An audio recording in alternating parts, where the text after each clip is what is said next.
Selanjutnya dalam segmen Investment Week ini kami juga akan langsung saja bahas ya terkait mengenai finding opportunities in market volatility. Saat ini kami bersama dengan Maksi Lisya Putra, EVP Equity Analyst BNI Sekuritas. Pak Maksi, selamat sore Pak Maksi, semoga selalu sehat ya Pak ya. Kita coba lihat Selamat dulu, sore, kita Pak.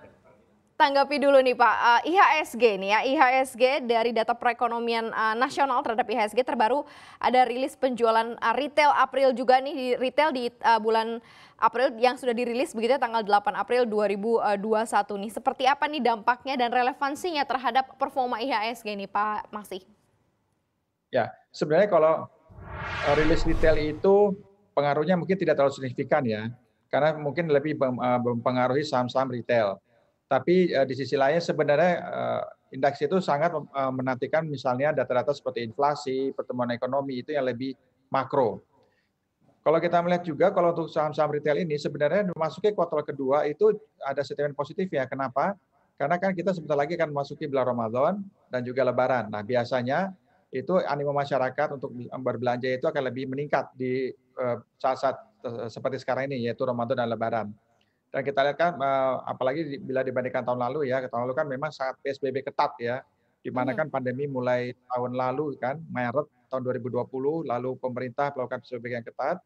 Nah, dan sekarang masih lakukan PSBB tapi kita lihat masyarakat lebih move ya, walaupun tentu dengan menerapkan protokol kesehatan yang juga ketat. Jadi kita melihat kalau tadi misalnya data retail misalnya masih terkontraksi, tapi nampaknya tidak terlalu berpengaruh pada saham-saham retail ya. Jadi ada yang harganya naik, ada juga harga tetap, juga harganya turun. Karena kita lihat masyarakat atau investor karena forward looking, sudah melihat ke depan, nampaknya potensi peningkatan kinerja saham-saham retail itu akan membaik pada kuartal kedua tahun ini. Demikian Mbak Maria.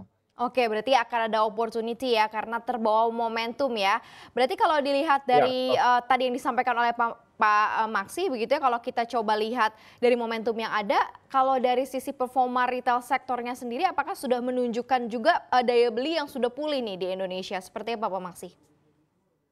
kalau daya beli nampaknya masih dalam proses pemulihan ya. Dalam proses pemulihan ya Mbak Maria ya. Kita masih Mhm. pemulihan karena kayak kita tahu bahwa pandemi ini cukup memukul perekonomian global, tidak terkecuali Indonesia.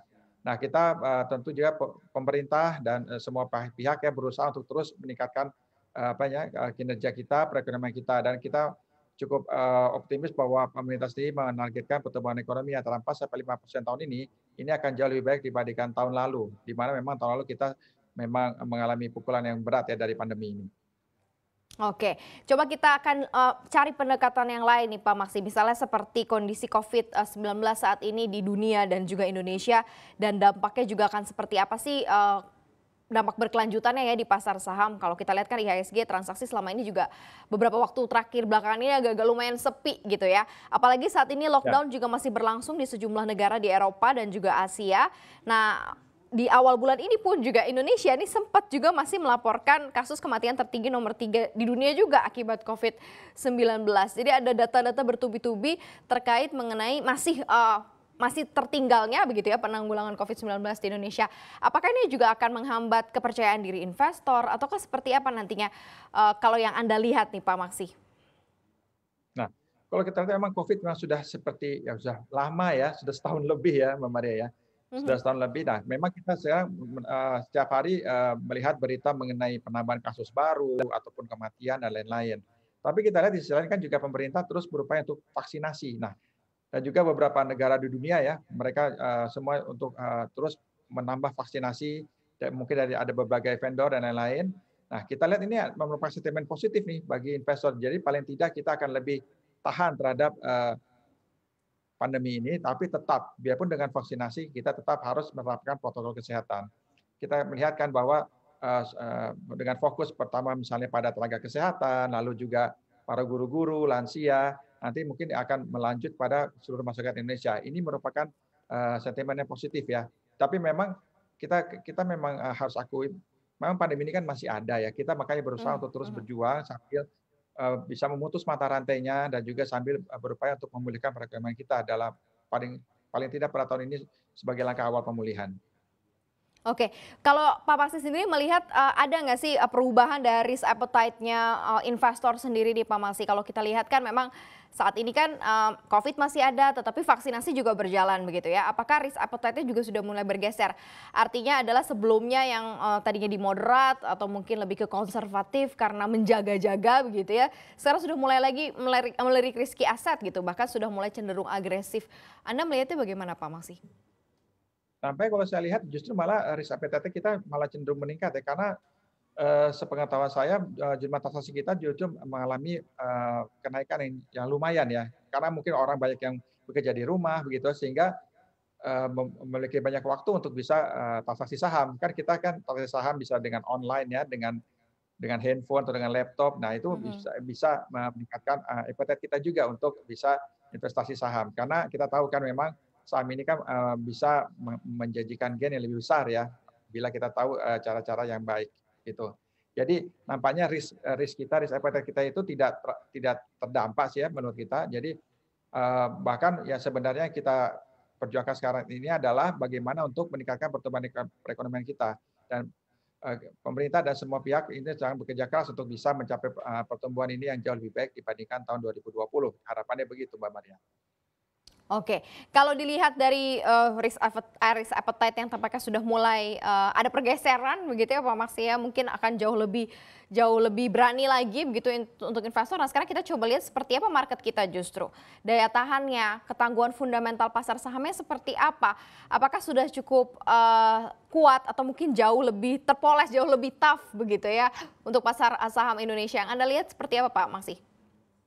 Ya memang IHSG kita sekarang memang bergerak di sekitar 6.000 sampai 6.200 begitu ya. Nampaknya masih belum terlalu banyak bergerak jauh, tapi pada dasarnya kita masih cukup optimis nih. Bahkan beberapa emiten saja untuk kinerja 2020-nya mereka bisa mencatat perkembangan yang sangat menggembirakan, terutama pada kuartal keempat. Jadi sampai kita bisa lihat ya kuartal keempat ini sudah mulai ada tanda-tanda pemulihan dari beberapa emiten yang tercatat di Bursa Efek Indonesia. Apalagi memasuki tahun 2021, kita harapkan itu pemulihan itu akan berlanjut, Mbak Maria. Kan Mhm. pemerintah menaikkan anggaran infrastruktur, lalu juga target pertumbuhan ekonomi yang jauh lebih baik dibandingkan tahun 2020 dan beberapa stimulus-stimulus lain diharapkan akan bisa meningkatkan gairah kinerja industri bisnis dan juga perekonomian nasional secara keseluruhan. Mhm. Oke, ini cukup menarik sebenarnya kalau dilihat dari sisi daya tahan dan juga fundamental pasar saham ya di Indonesia. Nah, kalau seandainya Anda lihat begitu ya, sektor-sektor apa yang mungkin akan performanya akan cukup baik dan daya tahannya akan cukup baik juga gitu ya mengatasi atau melihat kondisi seperti ini. Karena kan mungkin banyak investor yang tidak stuck pada satu sektor begitu ya, tapi selalu switching, rebalancing begitu ya antara satu sektor dan sektor lain. Tapi Anda lihat mana sih yang cukup resilience begitu ya, punya daya tahan yang cukup baik? Ya, memang tentunya saya setuju dengan Mbak Maria, investor jangan stick pada satu sektor tertentu karena kita harus memiliki portfolio ya. Paling ya kita kalau investor retail itu maksimum 3 atau 4 sektor. Jadi jangan terlalu banyak juga karena nanti memantaunya agak sulit dan juga jumlah saham yang kita miliki juga jangan terlalu banyak. Ya mungkin antara 10 sampai 12 saham. Ini berbeda dengan investor institusi ya, Mbak Maria ya. Karena kalau investor institusi mereka memang memantau tiap hari, memang itu merupakan visi misi mereka untuk meningkatkan investasi. Nah, kalau bagi kita investor retail ini, di antaranya sektor-sektor yang kita lihat cukup bagus, di antaranya perbankan ya, karena perbankan kita masih Mhm. cukup resilient, masih cukup tangguh. Lalu juga yang lainnya adalah semen, karena semen seperti emiten Semen Indonesia dan Indosemen, mereka meskipun volume penjualan nasional itu mengalami penurunan, tapi kinerja 2020 mereka masih cukup bertahan, bahkan margin pun mengalami kenaikan. Dan di antara yang lainnya juga yang kita lihat masih cukup bagus adalah mungkin sektor konstruksi, karena sektor konstruksi ini diharapkan akan meningkat tahun ini ya dibandingkan tahun lalu. Bahkan di sektor konstruksi ini pun terutama yang BUMN mereka pada kuartal keempat kemarin mulai menunjukkan pemulihan yang Mhm. Mhm. signifikan begitu. Mhm. Banyak di antara mereka menunjukkan pemulihan yang signifikan. Mhm. Jadi tadi ada Jadi di-noted ya memang Pak, beberapa ada termasuk di dalamnya ada perbankan begitu ya. Nah kalau perbankan kalau kita coba bedah nih satu-satu nih Pak, perbankan sekuat apa sih yang Anda lihat begitu ya? Kalau kita lihat kan kita yang punya cap yang besar kan cuma hanya beberapa. Nah sekarang kan memang banyak sekali nih perbankan-perbankan kecil yang mulai terkena imbas karena menuju digitalisasi banking gitu ya. Nah ini seperti apa nih Pak Maksi, Anda lihat seberapa tough dan cukup kuat daya tahan dari perbankan? memang saat ini perbankan mengalami tantangan ya, yaitu banyak dunia usaha yang mungkin mengajukan ini ya restrukturisasi pembayaran pinjaman. Kita mengerti karena memang tahun lalu kan dunia usaha mengalami hal yang sangat sulit. Nah, disitulah perbankan tentu berupaya untuk mengajukan skema restrukturisasi yang dapat menguntungkan kedua belah pihak, baik bagi perbankan maupun bagi para debitur. Selain itu mereka juga terus berupaya untuk menambah penyaluran kredit dan juga menambah fee based transaction. Nah, karena fee based transaction ini kita memang diharapkan nantinya akan semakin besar porsinya terhadap perbankan. Memang Oke. kalau bank-bank Bukalapak kita lihat mereka memiliki ketahanan yang cukup kuat untuk dalam menghadapi kondisi seperti sekarang ini. Jadi kita masih cukup optimis terhadap bank-bank Bukalapak itu tadi ya. Mhm. Kalau seandainya kalau tadi Anda juga kemukakan gitu ada konstruksi juga termasuk di dalamnya, nah ini seperti apa Anda lihat? Karena kan ada berbagai macam, imbas positif sebenarnya terkait perencanaan sovereign wealth fund, kemudian juga Ya. jauh lebih terarah lah begitu ya dari sisi konstruksi walaupun ada kabar kurang buruknya juga begitu ya terkait masih mengenai pengelolaan cash flow dan lain-lain dari construction stock. Seperti apa nih, pendekatan apa yang mungkin harus dilakukan oleh investor jika memang memilih konstruksi ini nih Pak Maksi? Ya, kalau untuk konstruksi memang terutama kan pemerintah telah menaikkan anggaran infrastruktur ya yang signifikan dari tahun lalu sekitar 280-an triliun jadi sekarang menjadi hampir 400 triliun karena itu merupakan ruang yang sangat bagus bagi perusahaan konstruksi terutama BUMN karya. Apalagi mereka kan BUMN karya ini tidak tergantung juga pada satu pihak tertentu dalam kepemilikan proyek ya.